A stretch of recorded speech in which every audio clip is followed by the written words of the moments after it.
I'm Dawn McFarlane, and here is a small excerpt from the ancient Greek myth, Psyche and Eros. Once there was a king and a queen. They had 3 lovely daughters. The oldest 2 were fair to view, but the youngest was so strangely and wonderfully fair, it was as if the sun shone more radiantly upon her. Word of her divine beauty spread throughout the city, and people came from all the corners of the city just to gaze upon the girl and to offer up their prayers of adoration. It came to be said that she must be the reincarnation of the great goddess of love herself, Venus, born of the sea, had come to earth in the form of this young maid. This belief spread beyond the sea and across the mountains, and people came from far and wide just to gaze upon the girl and offer up their prayers to Venus. But Venus was not there. Her temples were all in ruins, her ceremonies forgotten, her images all uncrowned. It was to a mortal girl that men prayed. And when word of this reached the great goddess of love, Venus, she shook with anger. How dare they worship her instead of me? She is nothing but a mere mortal girl doomed to die. I am one of the deathless ones. I am the mother of all created things. And they drag my heavenly name through the earthly muck. How dare she parade in my likeness? She must be punished. And she summoned her winged, headstrong boy, that handsome youth, Eros, god of love, with mighty love-tipped arrows so powerful they were feared by mortals and immortals alike. Scorner of law and order, he used his great power only for mischief, speeding through the homes of wedded couples at night, sapping the ties of wedlock by sending a love-tipped arrow into the heart of one man, that he may fall in love with the wife of another, and delighting in the mischief.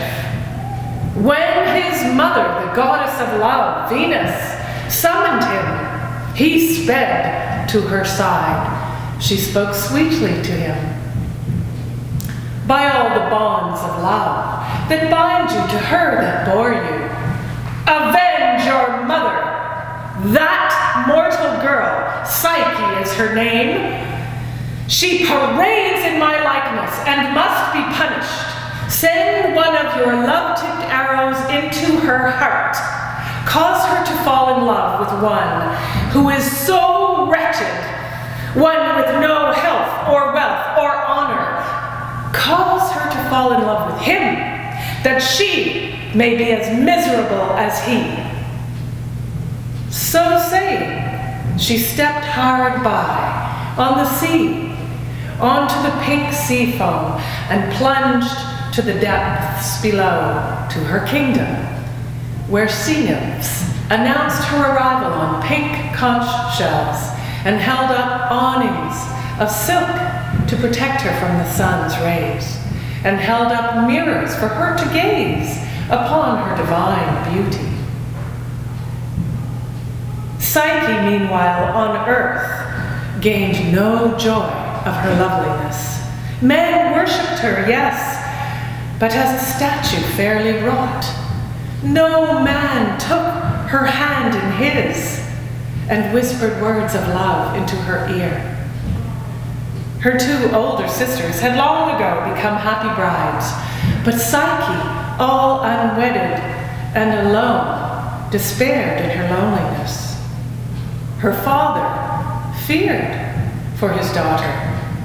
So he went to the oracle of Apollo, and there he offered burnt offerings and prayers, and asked the oracle to send a husband for his daughter.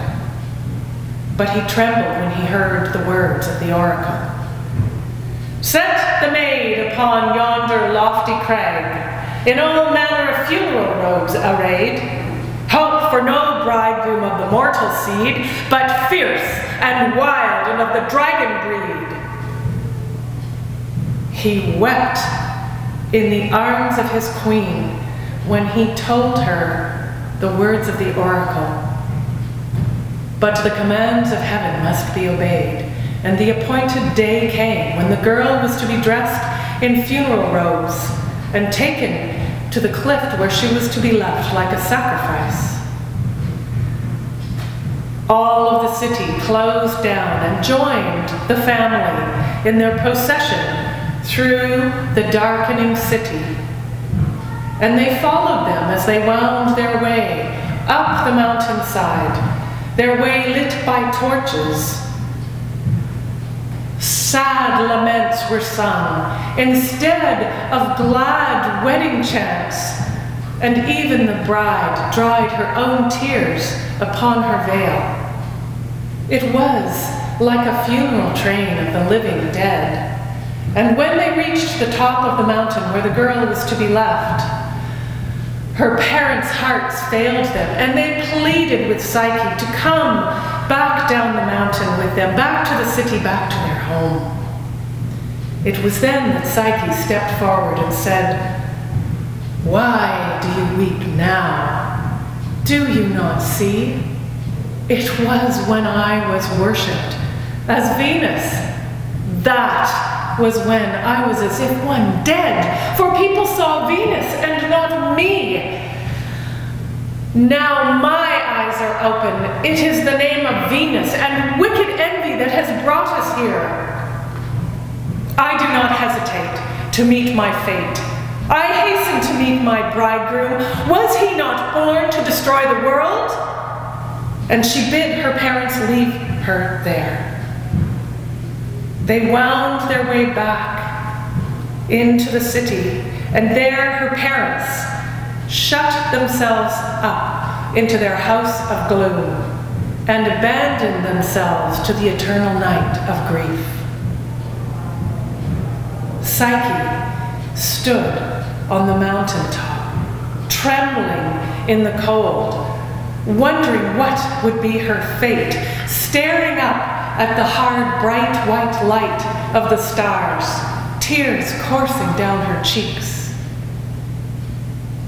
When a breathing west wind billowed up beneath her heavy garments, lifted her up, carried her so tenderly through the starlit night, and laid her so gently upon the ground in a beautiful valley, on a soft bed of wildflowers and fresh herbs. They released their scent and soothed her, and she slept. When she awoke, she was refreshed. The tempest of her soul was calmed. The morning sunlight sparkled on the dew of the wildflowers, and they shone like gems. She walked through the beautiful valley, and it seemed as if the fruit trees bent their branches down to offer her their fruit. The tree trunks grew taller and shone in the light of the day, and the light played among the tree canopy, glittering like gold. And there was a glittering golden roof and 2 solid gold columns. Beneath her feet was a path of smoothly polished gems. She stood before a magnificent palace. Courage filled her heart, and confidence led her to step in to the beautiful palace.